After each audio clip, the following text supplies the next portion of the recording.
গরম ভাতের সাথে মলা মাছের এই পাতুরিটা এত অসম্ভব মজার লাগবে, বানিয়ে না খেলে বুঝতামই না। তো এই মলা মাছের পাতুরিটা কিভাবে বানালাম সেটাই আজকে আপনাদের সাথে শেয়ার করব। এখানে আমি প্রথমেই লাউ শাকের বড় বড় দুইটা পাতা নিয়ে নিয়েছি। তো পাতা নিয়ে এখন এগুলোকে ভালোভাবে ধুয়ে সাইড করে রাখলাম।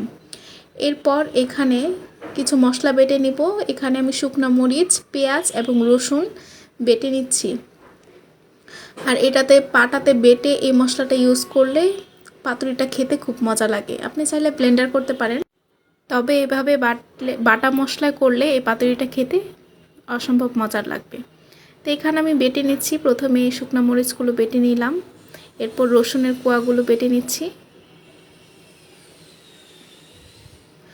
এটা যখন বানাবো তখনও ভাবিনি যে এত ভালো হবে। ফার্স্ট টাইম বানিয়ে এত ভালো হয়েছে, মাশাল্লাহ। এটা একবার হলো বাসায় বানিয়ে দেখবেন, খুব সহজভাবে বানানো যায়। তো এখানে কথা বলতে বলতে আমি কিন্তু আমার মশলাগুলো বেটে নিয়েছি। এখন এর মধ্যে সামান্য লবণ, হলুদ এবং সরিষার তেল। সরিষার তেলটা মাস্ট ইউজ করবেন। এখানেও মাখানোতেও ইউজ করতে হবে এবং ভাজার সময় সরিষার তেলটা দিয়ে ইউজ করতে হবে, তাহলে কিন্তু গ্রানটা খুব ভালো আসবে। তো এখানে আমি মলা মাছগুলো দিয়ে দিলাম, দিয়ে খুব ভালোভাবে মশলার গায়ে মিশিয়ে নিচ্ছি। এ তো মিশানোর পর এখন আমি এইখানে ডিরেক্ট লাউ পাতাটা নিয়ে মাঝখানে এটা পুরের মতো দিয়ে দেব। তারপর খুব ভালোভাবে মানে যতটুকু সম্ভব আর কি এটা ফোল্ড করা যায়, ফোল্ড করে এখন আমি একটা সুতার সাহায্যে এটাকে বেঁধে নিব, যাতে ভিতরে থেকে মাছগুলো বেরিয়ে না যায় ভাজার সময়। তো সেমভাবে আমি আরেকটা বানিয়ে নিচ্ছি। খুব সুন্দরভাবে ফোল্ড করে এখন আমি দুইটাকে ভেজে নিব।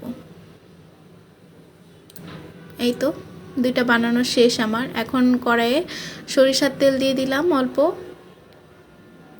এখানে চাইলে সয়াবিন তেলটাও ইউজ করা যাবে, কিন্তু সরিষার তেলটা দিলে এটার গ্রানটা খুব ভালো আসে। ট্রাই করবেন সরিষার তেলটা দেওয়ার জন্য। তেলটা হালকা গরম হয়ে আসলে এখন আমি পাতুরি দুইটা দিয়ে দেব। এখানে আপনারা যদি লাউ শাক না থাকে আপনাদের বাসায়, কলা পাতাও ইউজ করতে পারবেন, কিন্তু এই লাউ শাকটা খাওয়া যাবে পাতুরির সাথে, কিন্তু কলা পাতাটা দিলে কলা পাতাটা ছাড়া ভিতরের টুকু আপনি খেতে পারবেন, মানে কলা পাতাটা ফেলে দেওয়া লাগবে। আর এভাবে যদি লাউ শাক বা বড় পুঁই শাক পাওয়া যায় তাহলে ওইটা আপনি খেতে পারবেন। আর কলা পাতা দিয়ে করলে কলা পাতাটা ফেলে তারপর ভিতরেরটা খেতে হবে, এই আর কি। তো এখানে আমি কথা বলতে বলতে দেখছেন ভেজে নিচ্ছি খুব সুন্দরভাবে, উল্টে পাল্টে এই দুইটা পাতুরিকে ভেজে নিচ্ছি।